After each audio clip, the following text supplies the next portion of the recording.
खूप सारे हॉटेलनंतर आम्हाला एक हॉटेल ठीक वाटला, हॉटेल रुद्राक्ष. इथे खूप सारे हॉटेल्स आहेत.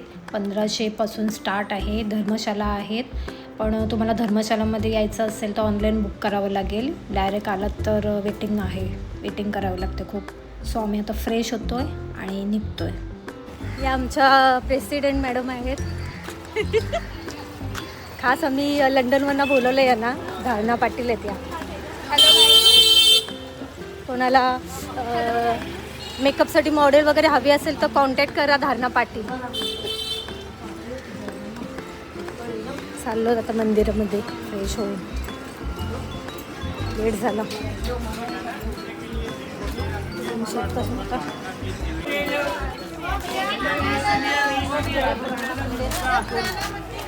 तर ऐकलं असेल तुम्ही, हा जुना मंदिर कोणता आहे माहीत आहे का?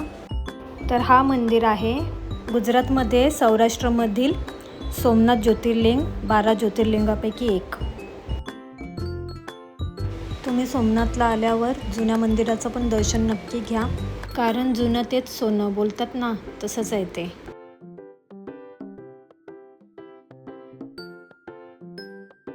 मंदिराच्या आतमध्ये मोबाईल अलाउ नाही आहे, म्हणून मी आतलं तुम्हाला दाखवू नाही शकत. मंदिराचं टायमिंग सकाळपासून ते रात्रीपर्यंतचं आहे. आता आम्ही आलो मेन मंदिराजवळ सोमनाथ.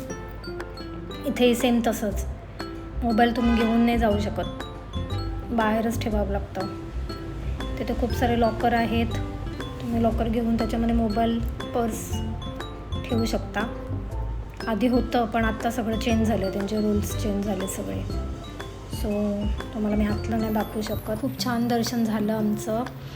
त्या समुद्राच्या लाटा आणि तो गारवा आणि ती शांतता मंदिरामधली खूप प्रसन्न वाटते, खूप भारी वाटते. असं वाटते बाहेर यावंच नाही, आताच राहावं.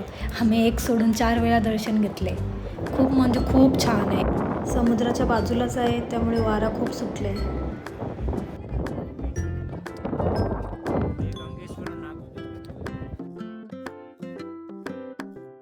सो भेटूया नेक्स्ट पार्टमध्ये.